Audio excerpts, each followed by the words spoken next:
Okay, let's get into this. We're doing a deep dive today into John chapter 15. It's really built around this amazing image, the vine and the branches. It really is such a vivid picture. And it's trying to explain something fundamental about connection, about purpose. And maybe why that connection matters so much. Exactly. It lays out the relationship pretty clearly.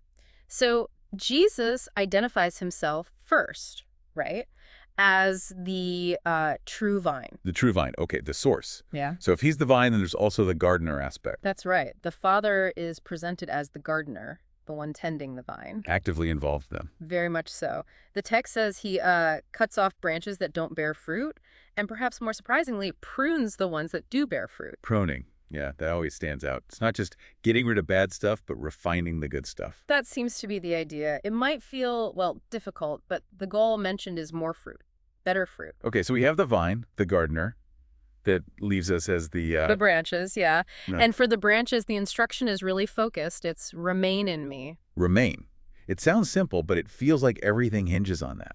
It's presented that way, like it's the absolute condition for, well, for everything meaningful that follows. And the text is pretty direct about what happens if a branch doesn't remain, isn't it? Oh, absolutely. It says a branch can't bear fruit by itself, detached from the vine. Right. And worse, if it doesn't remain, it's described as being thrown away. It withers. Ultimately ending up in the fire, I think it's quite a strong image of uselessness. It is. Disconnection equals decay, basically. Leads to loss. That line, apart from me, you can do nothing. That really emphasizes the dependence, doesn't it? Total dependence. But then there's the flip side, which is equally powerful. Okay. If you do remain, and his words remain in you, there's this incredible promise. Ask what you wish, it'll be given. That's a huge promise. And all this fruit-bearing, this connection, what's the ultimate point of it? It's explicitly linked to glorifying the Father. Ah. And demonstrating that you are, in fact, disciples. Yeah. The fruitfulness itself proves the connection and honors the gardener. So it's productive, and that productivity points back to the source. Precisely. And at the heart of remaining and bearing this fruit, there's a very specific command given. Right. It's presented as the way to stay in his love. Yes, remain in my love. And how do you do that? By obeying his commands. It mirrors Jesus' own relationship with the Father. His obedience keeps him in the Father's love. And the command that gets singled out is, love each other as I have loved you. That's positioned as the absolute core. not just a command, but maybe the command for this community. It seems that way. It's both the evidence of connection, the fruit itself, and also the means of staying connected to that love. And this kind of relationship, this connection through love and obedience, it also leads to a shift in how they're seen, right? Yes, this is fascinating. The text actually says, I no longer call you servants. Oh, right. Instead, I have called you friends. That's a massive upgrade in status, isn't it? Definitely. Yeah. From servant to friend, why the change? The reason given is knowledge. A servant typically doesn't know the master's plans or reasons. But here, Jesus says he shared everything he learned from the Father.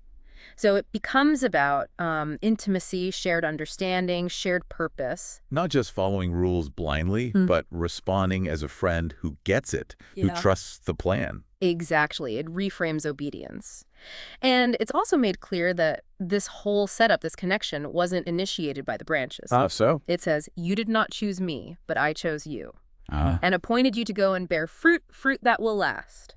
So the choosing, the appointing, the purpose, it originates with the vine. There's a real sense of intention there. And being chosen like this, being connected to the vine and sort of separated from the world, that leads to something else, doesn't it? It does. It leads directly into a warning about the world's reaction. Opposition. Yes. Expect it. The text basically says, if the world hates you, remember it hated me first. Because you're chosen out of the world, you don't belong to its system anymore. So persecution is framed almost as confirmation.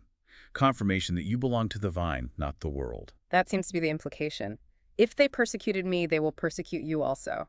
It's presented as part of the package, unfortunately. So being connected means life, purpose, love, friendship, but also facing hostility from outside that connection. It's all tied together. It really is a cohesive picture. The remaining, the love, the friendship, the fruit, the opposition, it's all interconnected, defines the experience.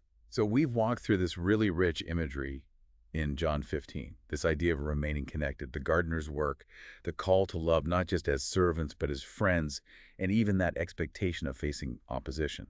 Yeah, it presents a very clear, integrated vision of what that relationship looks like. It really pushes you to think about your own connection. Right. What does it actually mean to be a branch that's dependent on the vine Yeah. day to day?